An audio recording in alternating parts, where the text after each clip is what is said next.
अमेरिकी चुनाव के नतीजों को लगातार खारिज करते आ रहे डोनाल्ड ट्रंप ने इलेक्टोरल कॉलेज की गिनती से ठीक पहले एक भड़काऊ भाषण दिया। इसके कुछ देर बाद यूएस की राजधानी वॉशिंगटन डीसी की तस्वीर बदल गई। ट्रंप के समर्थकों का बड़ा हुजूम कैपिटल हिल्स में जबरन दाखिल हो गया। दीवार फांदकर अमेरिकी संसद के भीतर दाखिल हुए उपद्रवियों ने कई घंटों तक उत्पात मचाया, तोड़फोड़ की। इसमें 4 लोगों की मौत भी हो गई। इस बीच अमेरिकी संसद ने डेमोक्रेट्स को जो बाइडेन की जीत पर औपचारिक मोहर लगा दी। सीनेट और कांग्रेस ने जॉर्जिया, पेंसिल्वेनिया, नेवाडा और एरिजोना से जुड़े रिपब्लिकन नेताओं की काउंटिंग रोकने से जुड़े प्रस्तावों को बारी बारी से खारिज कर दिया। पूरा घटनाक्रम इस रिपोर्ट के जरिए समझिए।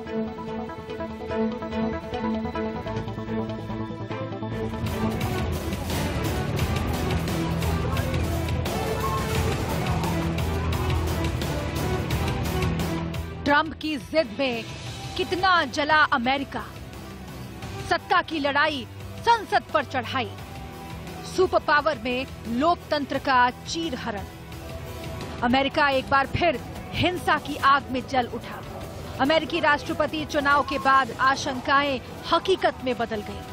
हिंसा हुई और हिंसा भी ऐसी जो देश के 200 साल के इतिहास में पहले कभी नहीं हुई। ट्रंप समर्थक पहले अमेरिकी संसद के बाहर जुटे और फिर इन समर्थकों ने दंगाइयों की शक्ल अख्तियार कर ली। यूएस कैपिटल के अंदर सांसद जुटे थे और बाहर ट्रंप समर्थकों की भीड़ बढ़ रही थी। वॉशिंगटन के वक्त के मुताबिक बुधवार दोपहर 1 बजे के बाद यूएस कैपिटल के बाहर लगे बैरिकेड्स को ट्रंप समर्थकों ने तोड़ दिया।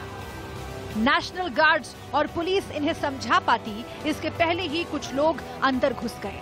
दोपहर 1:30 बजे कैपिटल के बाहरी हिस्से में बड़े पैमाने पर हिंसा होने लगी। इस दौरान गोली भी चली। दोपहर 3 बजे तक ट्रंप समर्थक संसद के अंदर घुस चुके थे। स्पेशल फोर्स के जवान उन पर बंदूक ताने दिख रहे थे।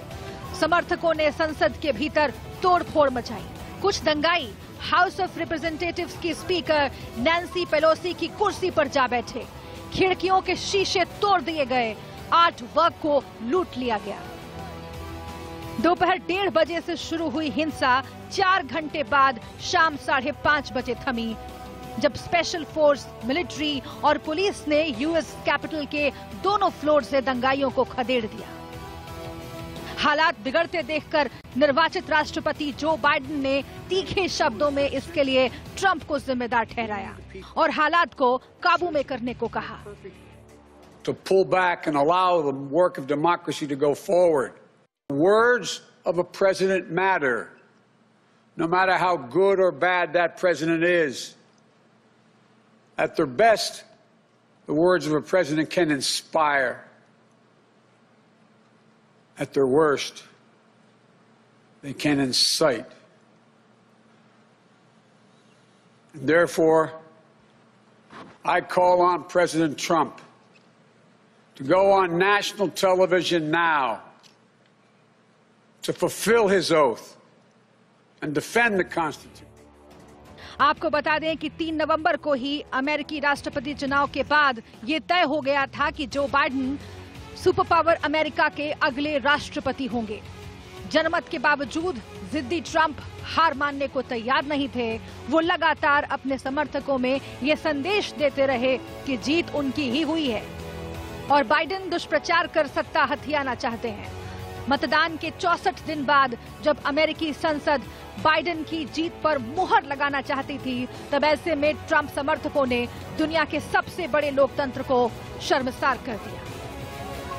करीब 12 घंटे बाद दोनों सदनों ने जो बाइडेन की जीत पर आखिरकार मुहर लगा दी। एरिजोना और पेंसिल्वेनिया में बाइडेन की जीत के खिलाफ ट्रंप की आपत्तियां खारिज कर दी गईं। इसके बाद ट्रंप ने भी टकराव के तेवर छोड़ दिए। उन्होंने वादा किया कि 20 जनवरी को व्यवस्थित तरीके से सत्ता बाइडेन को सौंप दी जाएगी। हिंसा थम गई, लेकिन ट्रंप समर्थकों की करतूत कई सवाल अपने पीछे छोड़ गई। Bureau report, India news. तो देखिए, पूरे कार्यकाल के दौरान डोनाल्ड ट्रंप की जो छवि है वो गैर जिम्मेदाराना राष्ट्रपति की बनी कई बार उनके बयानों की वजह से। लेकिन जाते जाते डोनाल्ड ट्रंप के समर्थकों ने जिस तरीके से अमेरिकी लोकतंत्र को शर्मसार किया, ये छवि अब और छाप छोड़ गई है। हालांकि डोनाल्ड ट्रंप ने मान लिया है कि अब वो 20 तारीख से पहले ही व्हाइट हाउस छोड़ देंगे, लेकिन क्या आखिर इसके मायने हैं, हम ये समझने की कोशिश करते हैं। नचिकेत जोशी हमारे साथ जुड़े हुए हैं, विदेश मामलों के जानकार। नचिकेत जोशी, पूरी दुनिया की निगाहें दुनिया के सबसे पुराने लोकतंत्र पर अभी टिकी हुई हैं कि आखिर क्या होता है आगे। जो बाइडेन घोषित कर दिए गए हैं जीते हुए, कमला हैरिस भी उपराष्ट्रपति के तौर पर जीती हुई घोषित कर दी गई हैं। तमाम जगहों पर जो सामने आ रहे थे मतभेद वो भी खारिज कर दिए गए हैं सीनेट की तरफ से। लेकिन जो बीच में बात आ रही थी कि आर्टिकल 25 लगाया जा सकता है ताकि ट्रंप को हटाया जाए, ट्रंप का ये कहना कि मैं चला जाऊंगा व्हाइट हाउस से छोड़ करके, लेकिन अभी भी वो ये मानने के लिए तैयार नहीं है कि चुनाव के जो नतीजे हैं वो तर्कसंगत हैं। उनका कहना है कि मुझे तमाम आपत्तियां इससे है। इसके क्या मायने हैं? क्या ट्रंप के लिए आर्टिकल 25 का इस्तेमाल करना पड़ेगा? अभी इस तरह की चर्चा चल रही है। जी, मैं आपको बताना चाहूंगा कि पहले तो ये बड़ी निंदनीय घटना है जो ये हुई। आर्टिकल 25 का उपयोग बहुत rare of the rare case में होता है। मुझे नहीं लगता कि इस केस में किया जाएगा। और मैं ये कहना चाहता हूँ कि ट्रंप ने जिस तरह से पूरे विश्व की महासत्ताओं के लोग में, जैसे हमारे माननीय प्रधानमंत्री जी नरेंद्र मोदी जी ने भी इस चीज को कंडेम किया, ये लोकतंत्र पे एक हमला है। जिस तरह से उनकी बदनामी हुई है जाते जाते, ये सोच के वो खुद अपनी तरह से एग्जिट ले लेंगे, ये मुझे लग रहा है। जी नचिकेत, हम आपसे ये जानना चाहते हैं क्योंकि ये ऐसा पहला चुनाव है जब दोनों ही पार्टियों के समर्थकों की पीठ पर पुलिस के डंडों की छाप दिखाई दी है और निश्चित तौर पर लोकतंत्र शर्मसार हुआ है। लेकिन जो बात की जा रही है, क्योंकि एब्सेंटी बैलेट और पोस्टल बैलेट, दो कारण, क्योंकि कोरोना के चलते इनका इस्तेमाल किया और सबसे ज्यादा ट्रंप और उनके समर्थक इसी को लेकर शक कर रहे हैं कि इसमें जरूर कोई गड़बड़ी हुई है, इसमें छेड़छाड़ हुई है। हालांकि ट्रंप ये कह चुके हैं कि 20 तारीख को वो सत्ता का हस्तांतरण कर देंगे क्योंकि 20 तारीख को नया राष्ट्रपति चुनने वाला है। लेकिन इन सब के बीच क्या अभी भी कोई ऐसी आशंका है, जिस तरीके से चर्चा चल रही है कि ट्रंप ईरान पर हमला कर सकते हैं या फिर अमेरिका में मिलिट्री रूल लगा सकते हैं? जी, ये तो ट्रंप उनकी अनिश्चितताओं के लिए जाने जाते हैं। वो अगला कदम क्या उठाएंगे वो किसी को भी पता नहीं है। ये आज की जो कल की जो घटना हुई इसके बारे में मैं आपको बताना चाहता हूँ। शायद ये घटना के अंदर बहुत इन्वेस्टिगेशन की चीज है। क्या इसकी इंटेलिजेंस एजेंसी का फेलियर है? क्या ट्रंप को ये पता था कि उनके भाषण के बाद ये होने वाला है? और ये हुआ तो क्यों हुआ? या तो फिर सिस्टम के अंदर कोई ना कोई उनके साथ मिला हुआ था, क्योंकि दुनिया का सबसे सेफेस्ट प्लेस व्हाइट हाउस को माना जाता है, वहां पे ऐसे कैसे चूक हो गई? तो उसके पीछे एक बहुत बड़ी साजिश भी हो सकती है, इन्वेस्टिगेशन का विषय है। अगर ये आप जैसे कह रहे हो कि वो हमला कर सकते हैं नहीं कर सकते, ये तो वही जाने। पर ऐसी कोई स्थिति में आई तो ये लोग आर्टिकल 25 का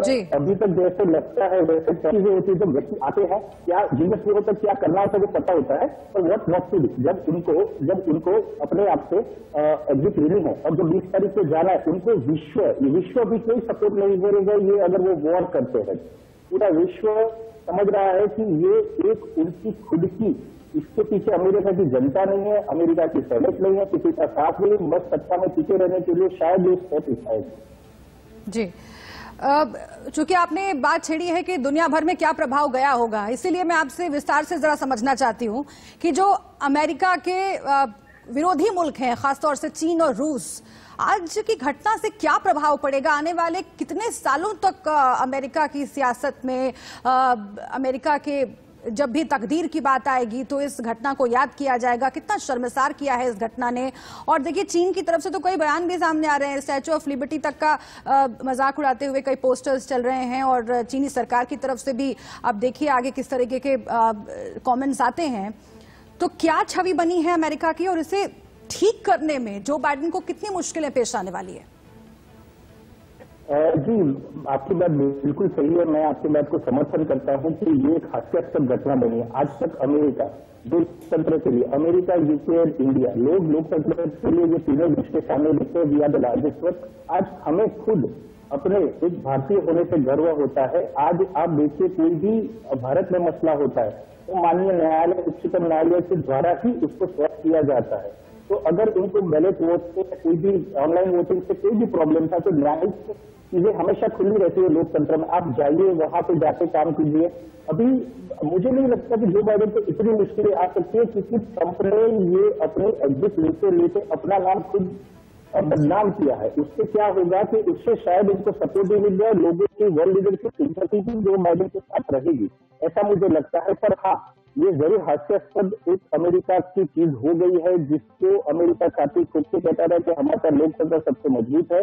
और आप ये देखिए, ये कोई बाहरी अटैक नहीं है, ये अंदर के समर्थक लोगों ने ये अटैक किया है। तो ये फ्यूचर के अंदर अमेरिका में गृह युद्ध छेड़ने की बहुत बड़े आसार है। वहां आपको घर की पॉलिसी के बारे में पता है, काफी सारे लोगों के पास घर की होती है। अगले जो 15 दिन है वो अमेरिका के लिए बहुत ही मुश्किल जाने वाले हैं, क्योंकि इंटरनल सिक्योरिटी के लिए जाने वाले उनको सब चीजों। जी नचिकेत आप रहे हमारे साथ, क्योंकि फजीहत के बाद डोनाल्ड ट्रंप ने अपनी हार को तो स्वीकार कर लिया है। एक बयान जारी करके ट्रंप ने कहा कि उनके ऐतिहासिक और सबसे पहले राष्ट्रपति कार्यकाल का ये अंत है। ट्रंप हालांकि इस बात पर भी अभी भी अड़े हुए हैं कि चुनाव के नतीजों में धांधली हुई है। ट्रंप का कहना है कि वो नतीजों से असहमत है, लेकिन 20 जनवरी को सत्ता का हस्तांतरण सही तरीके से होगा।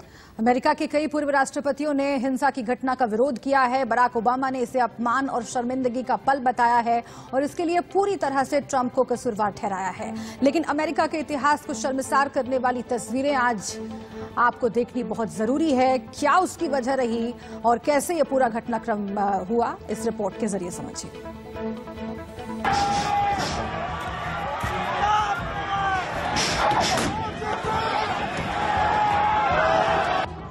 हिंसा की इन तस्वीरों ने सबसे पुराने लोकतंत्र को शर्मिंदगी दी। दुनिया में जो इज्जत है उसे तार तार कर दिया। लेकिन तमाम तस्वीरों को देखकर आपके दिमाग में कई सारे सवाल खड़े हो रहे होंगे कि जिस अमेरिका के लोकतंत्र की मिसाल दुनिया में दी जाती है, वो कुछ पल के लिए भीड़ तंत्र का नमूना बनता दिखा। इस पूरी घटना की पटकथा की शुरुआत उसी वक्त हो गई थी जब 3 नवंबर को अमेरिकी चुनाव में ट्रंप की कुर्सी खिसक गई और जो बाइडेन को जनता ने अपना नया राष्ट्रपति चुन लिया।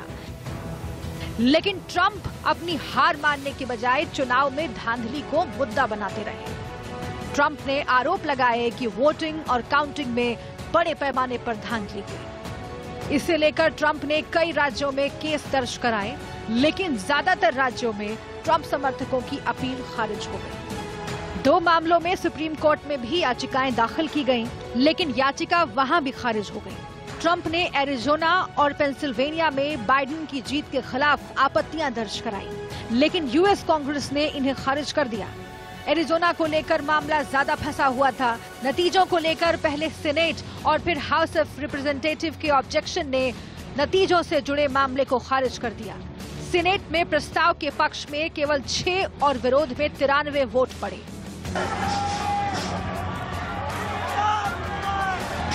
पहले चुनाव और फिर धीरे धीरे कानूनी रास्तों पर हार रहे ट्रंप हकीकत को स्वीकार करने की बजाय कई दूसरे मंचों का सहारा लेने लगे।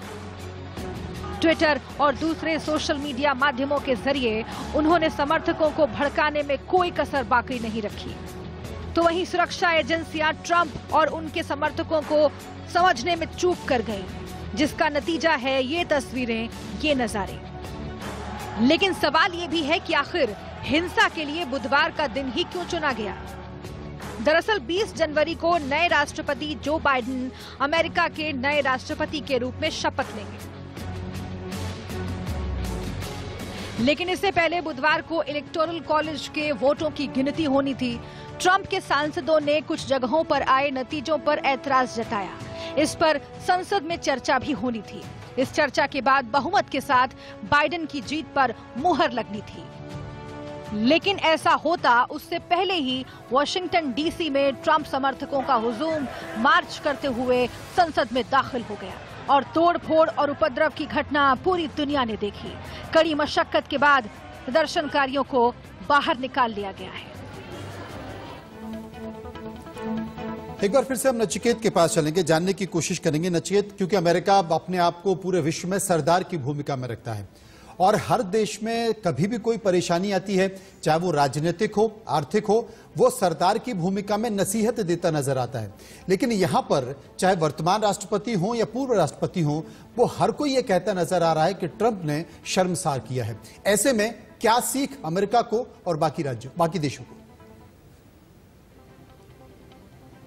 जी, आप बिल्कुल सही बात कह रहे हैं कि आज तक उसके बिग डैडी का रोल रहा है। हर एक चीज में, विश्व में कुछ भी चीज होती है वहां पे अमेरिका जरूर पहुंच जाता है।